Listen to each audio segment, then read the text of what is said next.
اعوذ باللہ من الشیطان الرجیم بسم اللہ الرحمن الرحیم ومن الناس من يقول آمنا بالله وباليوم الآخر وما هم بمؤمنين يخادعون الله والذين آمنوا وما يخدعون إلا أنفسهم وما يشعرون۔ یہ اللہ کی کتاب ہے اور مومنوں کی ہدایت کے لیے بہت ہی سادہ انداز میں یہ باتیں بیان کی گئی ہیں۔ یہ مسلسل درس نمبر 2 ہے آج اس حوالے سے، جو اردو کے اندر اور مختصر تشریح کے ساتھ آپ کے سامنے پیش کیا جائے گا۔ بتایا گیا اور بعض ایسے لوگ ہیں جو کہتے ہیں کہ ہم اللہ پر اور روز آخرت پر ایمان رکھتے ہیں، حالانکہ وہ مومن نہیں ہیں، وہ ایمان نہیں رکھتے۔ آپ غور کیجیے، ایک طرف سے تو اقرار کیا جا رہا ہے کہ ہم اللہ کو مانتے ہیں، آخرت کو مانتے ہیں، اور اللہ تعالیٰ کی طرف سے گویا جواب دیا گیا نہیں مانتے ہو، نہیں مانتے ہو۔ فرمایا یہ اللہ کو اور مومنوں کو چکمہ دیتے ہیں، یعنی دھوکہ دیتے ہیں، فراڈ کر رہے ہیں، فراڈ یہ مومنوں کو بھی اور اللہ کو بھی دھوکہ دیتے ہیں، مگر حقیقت میں اپنے سوا کسی کو چکمہ نہیں دیتے، یعنی اپنے سوا کسی کو دھوکہ نہیں دیتے ہیں اور اس سے بے خبر ہیں۔ یہ چیز جو ہے خبر نہیں ان کو کہ یہ فراڈ یہ سارا دھوکہ ان کے اپنے کھاتے میں جائے گا۔ کسی کو کیا فراڈ کرو گے؟ جو بھی کسی کو اگر دھوکہ دو گے اپنی چابک دستی کے ساتھ، چابک زبانی کے ساتھ، تو وہ تو تمہاری باتوں میں آ جائے گا، تو اس کا بوجھ بھی تمہارے اوپر پڑے گا اور وہ خود بھی بھگتے گا۔ اس کو عقل نہیں تھی کس کے پیچھے چل رہا ہے، اور اللہ کا کیا نقصان کریں گے؟ حقیقت میں یہ اپنے آپ ہی کو نقصان کر رہے ہیں، اپنا آخرت برباد کر رہے ہیں، لیکن ان کو شعور نہیں اس چیز کی۔ ان کے دلوں میں کفر کا مرض تھا، اللہ نے ان کا مرض اور زیادہ کر دیا، اور ان کے جھوٹ بولنے کے سبب ان کو دکھ دینے والا عذاب ہے۔ دیکھا ان جھوٹوں اور کذابوں کا کیا حال ہونے والا ہے۔ ان کے دماغوں کے اندر شرک تھا، ان کے خون کے اندر شرک تھا، دل کی گہرائی کے اندر شرک چھپا ہوا تھا، جو حالات واقعات کے ذریعے اللہ تعالیٰ باہر لے آیا ہے۔ اور کوئی سوچ بھی نہیں سکتا تھا کہ حضرت صاحب اتنا بڑا شرک چھپا کے بیٹھے ہوئے ہیں۔ کوئی سجدہ تعظیمی کا شرک چھپا کے بیٹھے ہوئے تھے، باہر آ گئے۔ کوئی بادشاہوں کے سامنے سجدے کرنے کا اور رکوع کرنے کا، کوئی سر کے ساتھ کرنے کا لے کے بیٹھے ہوئے تھے۔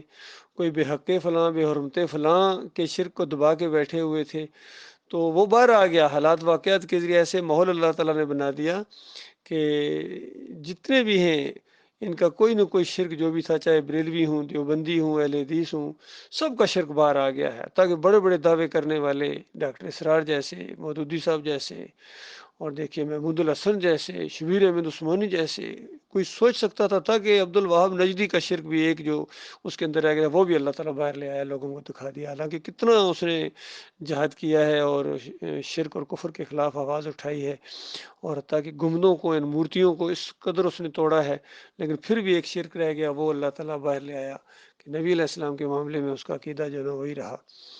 تو دیکھیے یہ ہوتا ہے اللہ تعالیٰ کی پکڑ، سخت پکڑ ہوتی ہے اللہ تعالیٰ کی، ایسوں کی عذاب علیم ہے، دردناک دینے والا عذاب اللہ تعالیٰ نے تیار کر کے رکھا ہوا ہے۔ اور جب ان سے کہا جاتا ہے کہ زمین میں فساد نہ ڈالو، تو کہتے ہیں ہم تو اصلاح کرنے والے ہیں۔ اے لو جی، کہتے ہیں ہم تو خیر خواہ ہیں، ہم تو مومنوں کے بڑے خیر خواہ ہیں، ہم تو بالکل نص قطعی کے مطابق بات کرتے ہیں، اور پوری طرح قرآن کے مطابق ہمارا ایمان ہے، عقیدہ ہے، لوگوں کی ہم اصلاح کر رہے ہیں۔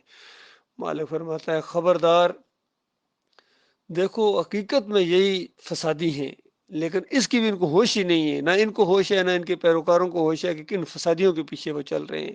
حق اور باطل کی ان کے اندر تمیز ہی نہیں رہی ہے۔ تو اس طریقے سے اللہ تعالیٰ نے ان کو کھول کھول کر ان کے مکروہ چہرے کو لوگوں کے سامنے لایا، پھر بھی لوگوں کی آنکھیں نہ کھولیں، بس ان کا اپنا قصور ہے بھائی، پھر یہ مجرم لوگ ہیں۔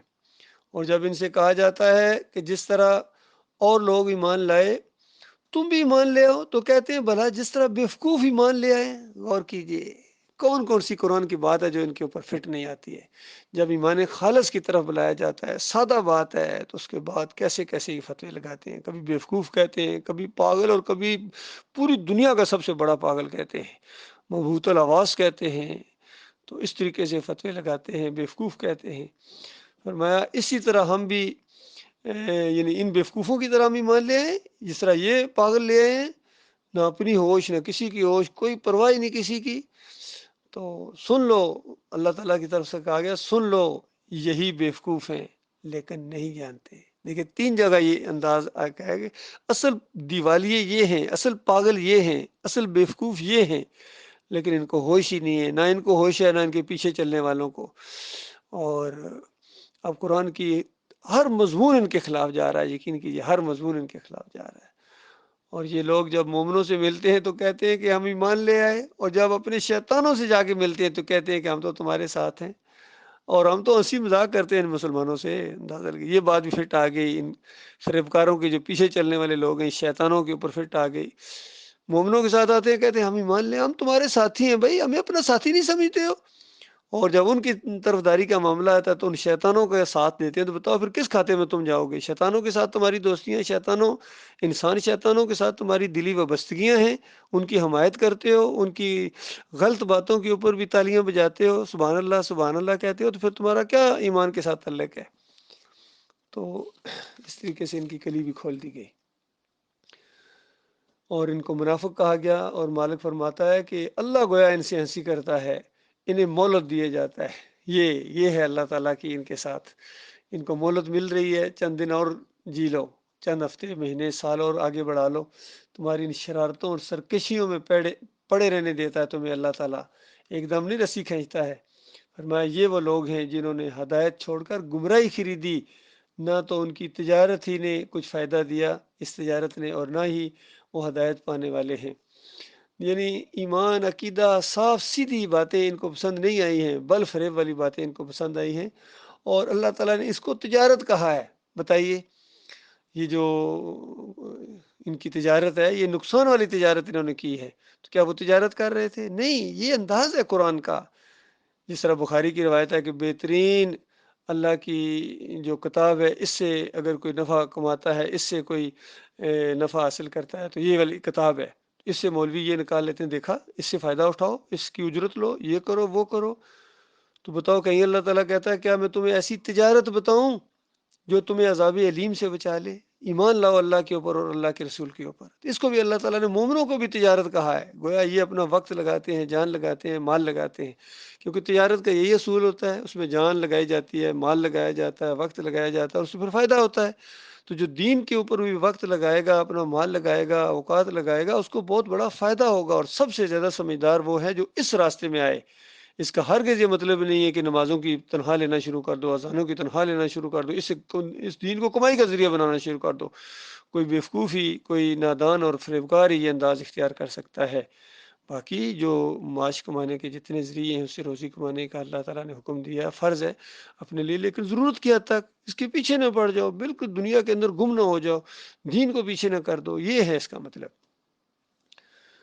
ان کی مثال ایسے ہے، اس شخص کی سی ہے جس نے تاریکی میں آگ جلائی. جب آگ نے اس کے ارد گرد کی چیزوں کو روشن کیا تو اللہ نے ان کی روشنی زائل کر دی اور ان کو اندھیروں میں چھوڑ دیا کہ کچھ نہیں دیکھتے. تو دیکھیے یہ بھی اس انداز سے یہ بات ہے کہ پہلے تو یہ خواہش رکھتے تھے کہ کوئی دین کی دعوت اٹھے، کوئی صحیح معاملہ ہو، لیکن جب اللہ تعالیٰ نے دین کی دعوت اٹھائی، ایمان عقیدے کی باتیں سامنے کی، گویا روشنی جلائی گئی، تو ان سے وہ صلاحیت ہی سلب کر لی گئی، چونکہ مخلص نہیں تھے. اور ان کی اس وجہ سے ان کو اندھیروں میں ہی چھوڑ دیا گیا. یہ بہرے ہیں، گنگے ہیں، اندھے ہیں. 3 فتوے اللہ تعالیٰ نے ان کے اوپر لگائے. چونکہ نہ آنکھوں کو استعمال کرتے ہیں لہذا یہ اندھے ہیں، نہ کانوں کو استعمال کرتے ہیں، کسی کی بات سنتے ہی نہیں ہیں، سننے کے دروازے بھی انہوں نے بند کر دیے. گویا یہ بہرے ہیں اور گنگے بھی ہیں، کیونکہ حق بات کی نہ انہوں نے تصدیق کی ہے. حق بات کے لیے ان کا ایک زبان سے ایک جملہ نہیں نکلا ہے کبھی. کتنے عرصے سے ایمان کی دعوت اٹھی ہوئی ہے، کتنے ایسے لوگ ہیں جو نیوٹرل بنے ہوئے ہیں اور حق بات کی گواہی نہیں دیتے ہیں، کبھی حق کی خاطر بولے نہیں ہیں، توحید کی دعوت نہیں دیتے ہیں، رد شرک نہیں کرتے. نہیں بولنے کو پتہ نہیں کیا گھبراتے ہیں، حالانکہ دنیاوی لحاظ سے اتنی باتیں کرتے ہیں کہ ان کی باتیں ختم ہی نہیں ہوتی ہیں، لیکن دین کے معاملے میں بالکل خاموش گنگے بن گئے ہیں. اس انداز سے اللہ تعالیٰ نے ان کو گنگا کہا ہے. تو بتایا کہ بس یہ اب واپس نہیں کبھی آئیں گے ایمان خالص کی طرف. اور ان کی ایک اور مثال دی گئی کہ ان کی مثال اس بارش کی سی ہے جو آسمان سے اللہ تعالیٰ نے برسائی اور اس بارش کے اندر گرج ہوتی ہے، چمک ہوتی ہے، بجلی ہوتی ہے، تو یہ کڑک سے اس موت کے ڈر سے، خوف سے کانوں میں انگلیاں ٹھوس لیتے ہیں، اور اللہ تعالیٰ ان کافروں کو ہر طرف سے گھیرے ہوئے ہیں۔ یعنی یہ اس انداز سے ایک مثال کے ذریعے سمجھایا گیا کہ دعوت اٹھی ہے اور توحید کی دعوت ہے، ایمان خالص کی دعوت ہے، تو بالکل یہ سمجھتے ہیں گئے مارے گئے، ان کے خلاف اب کچھ نہ کچھ ہونے والا ہے، ایکشن ہونے والا ہے۔ قریب ہے کہ بجلی کی چمک ان کی آنکھوں کی بصارت کو اچک لے جائے۔ جب بجلی چمکتی ہے، ان پر روشنی ڈالتی ہے تو اس میں چل پڑتے ہیں، جب اندھیرا ہو جاتا ہے تو کھڑے رہ جاتے ہیں۔ یعنی یہ اس انداز سے ایک مثال کے میں بتایا گیا۔ جب آسانیاں آتی ہیں تو بالکل ساتھ چلتے ہیں، بڑے بڑے دعوے بھی ہوتے ہیں ان کے، لیکن جیسی مشکلات آتی ہیں، یعنی اندھیرا اس انداز سے بتایا گیا۔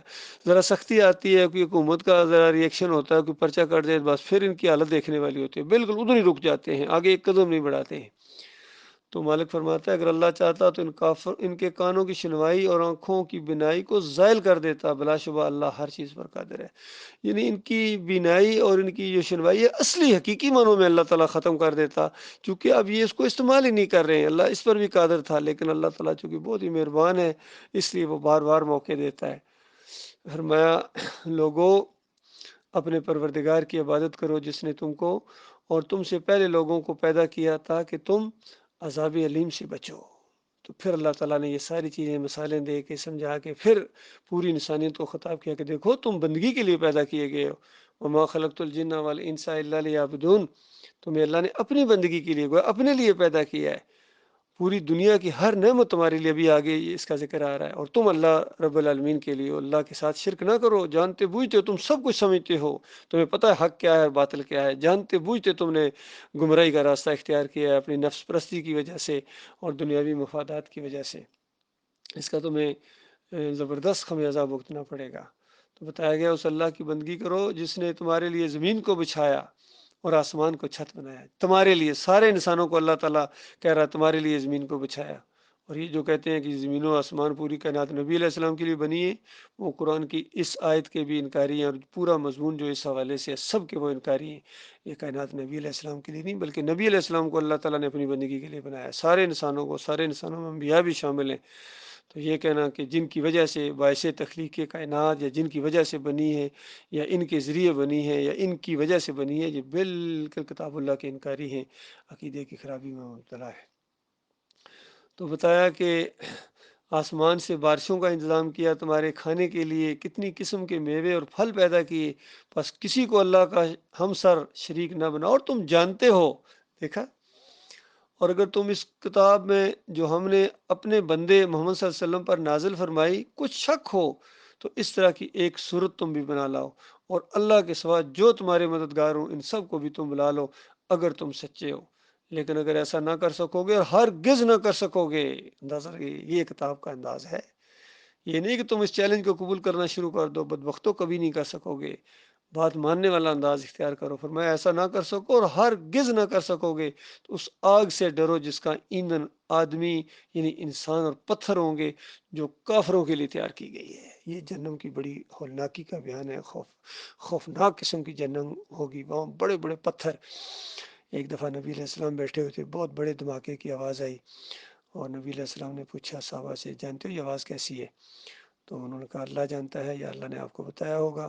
تو نبی علیہ السلام نے فرمایا آج سے 70 سال پہلے ایک بہت بڑا پتھر جہنم کے اوپر سے جہنم کے اندر پھینکا گیا۔ تو 70 سال اندازہ لگائیے کتنی تیزی کے ساتھ اتنا بڑا پتھر، پتہ نہیں کتنے پہاڑوں جتنا بڑا ہوگا، وہ کتنی تیزی سپیڈ کے ساتھ گیا ہوگا، لیکن 70 سال کے بعد اس کی تہہ میں پہنچا ہے۔ تو آپ غور کرو اللہ کے بندو کتنی خوفناک جہنم ہے، اس سب کو بھرنے کا اللہ تعالیٰ نے وعدہ کیا ہے۔ اور اس کے اندر گندک کے پتھر بڑے بڑے جو فیول کے طور پر انسانوں کو بھی فیول کے طور پر اور ان پتھروں کو فیول کے طور پر اس کے اندر جلایا جائے گا، ایندھن کے طور پر، اندازہ لگائیے۔ اس کے علاوہ بھی دوسری چیزوں کا ذکر ہے کہ جو بھی چیزیں پوجی گئی ہیں انسانوں نے اپنے ہاتھوں سے بنائی ہیں، جس طرح مورتیاں ہوتی ہیں، مجسمے ہوتے ہیں، اور کالی دیوی، نیلی دیوی، ہری دیوی، یہ ساری کی ساری تصویریں جن کو پوجا گیا ہے یہ بھی وہاں ڈالی جائیں گی۔ اور یہ مسلمانوں کے گنبد جتنے یہ پوج رہے ہیں کوئی گنبد بھی نہیں بچا، جو گنبد بھی پوجا جا رہا ہے اس کو جہنم کی آگ کے اندر ڈالا جائے گا۔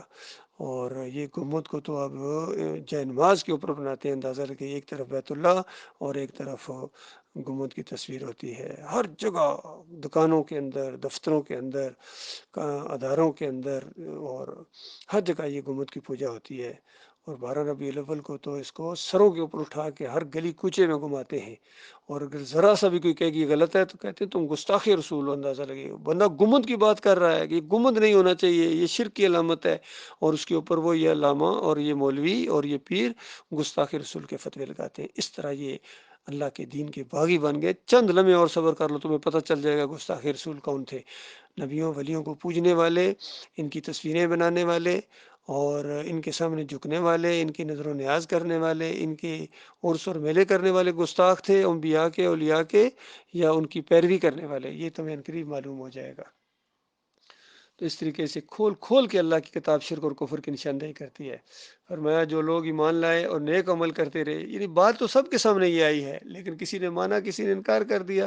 فرمایا جو ایمان لائے اور نیک عمل کرتے رہے، ان کو خوشخبری سنا دو، ان کے لیے جنت کے باغ ہیں جن کے نیچے نہریں جاری ہوں گی۔ دیکھیے ادھر جہنمیوں کا وہ حال ہوگا اور ادھر جنتیوں کا یہ حال ہوگا کہ جنت کے اندر ہمیشہ رہیں گے، اور بڑے بڑے محلات ہوں گے، نہریں ہوں گی، ان کی خوبصورت بیویاں ہوں گی، بہترین پھرتیلے خوبصورت لڑکے ان کے بیٹ مین ہوں گے، خدمت گزار ہوں گے، اور طرح طرح کے کھانے ہوں گے، ان کی جوانی ہوگی، جوانی کی بہاریں ہوں گی، اس میں اضافہ ہوتا چلا جائے گا، کبھی بوڑھے نہیں ہوں گے، کبھی بیمار نہیں ہوں گے، ہمیشہ کی بادشاہی ان کو عطا کر دی جائے گی اللہ اپنی طرف سے۔ فرمایا جب انہیں ان میں سے، یعنی نہروں میں سے، جنتوں میں سے کسی قسم کے پھل فروٹ کھانے کو دیے جائیں گے تو کہیں گے یہ تو وہی ہیں جو ہم پہلے کھایا کرتے تھے یا پہلے دیے گئے تھے۔ تو اس میں یہ بھی ہو سکتا ہے دنیا کے پھلوں کی طرح وہ ہوں گے، یعنی نام تو اسی انداز سے ہوں گے۔ آم کو دیکھے گا تو محسوس ہوگا یہ آم ہے، انار کو دیکھے گا تو یہ اس کو پتہ چل یہ انار ہے، اسی طرح سیب کو دیکھ کے، انگور کو دیکھ کے، کھجور کو دیکھ کے تو کہے گا یہ تو وہی ہے جو ہم کھایا کرتے تھے۔ تو بتایا جائے گا یہ ان جیسے نہیں ہے، یہ تو لذت میں کہیں اعلیٰ کوالٹی کے ہیں، یہ چکھو پھر پتہ چلے۔ پھر اس کے بعد جنت کے اندر میووں کی بہترین قسمیں ہوں گی۔ ابھی کوئی چیز کھائی ہوگی ایسا لگے گا یہ تو کھا لی ہے، بتائیں گے فرشتے نہیں یہ نظر تو اسی طرح آ رہی ہے لیکن اس کے ذائقے کے اندر تو اور ہی زیادہ عجیب انداز ہے۔ اس انداز سے مومنوں کی دل کو خوش کرنے کے لیے وہاں ایسی ایسی چیزیں اللہ تعالیٰ نے تیار کر کے رکھی ہوئی ہیں۔ فرمایا ان کو ہم شکل میرے ہوں گے جو وہ بھی دیے جائیں گے، اور وہاں ان کے لیے پاک بیویاں، یعنی جو خواتین کے اندر کچھ مخصوص دنوں میں یہ اس طرح کی چیزیں آ جاتی ہیں، حیض وغیرہ، ان چیزوں سے وہ بالکل پاک ہوں گی، ان کے جسموں کے اندر سے کوئی ایسی چیز نہیں خارج ہوگی، یعنی نہ پسینے کی شکل میں کوئی بدبودار چیز، نہ کوئی اور طرح طرح، یعنی بالکل پاکیزہ ہوں گی، اور بالکل بہشتوں کے اندر وہ ہمیشہ رہیں گے، جنتوں کے اندر۔ اللہ اس بات سے یار نہیں کرتا کہ مچھر یا اس سے بڑھ کر کسی چیز کی مثال، یعنی مکڑی کی مثال دے۔ جو مومن ہیں وہ یقین کرتے ہیں وہ ان کے پروردگار کی طرف سے سچ ہے، اور جو کافر ہیں وہ کہتے ہیں کہ اس مثال سے اللہ کی مراد ہی کیا ہے، اس سے بہتوں کو اللہ گمراہ کرتا ہے اور بہتوں کو ہدایت بخشتا ہے، اور گمراہ انہی کو کرتا ہے جو نافرمان ہوتے ہیں۔ یعنی اللہ تعالیٰ جو چاہے کرے۔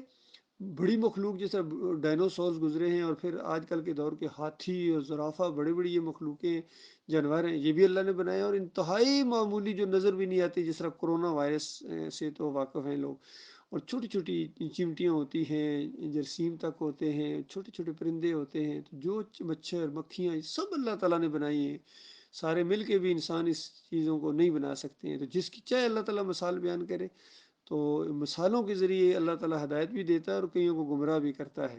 تو جب چھوٹی چیز کی مثال دی جاتی ہے تو نافرمانوں کا جو نافرمانی ہوتی ہے وہ باہر آ جاتی ہے، کہتے ہیں لو جی یہ کوئی مثال دینے والی بات ہے، تو اللہ تعالیٰ جو چاہے کرے۔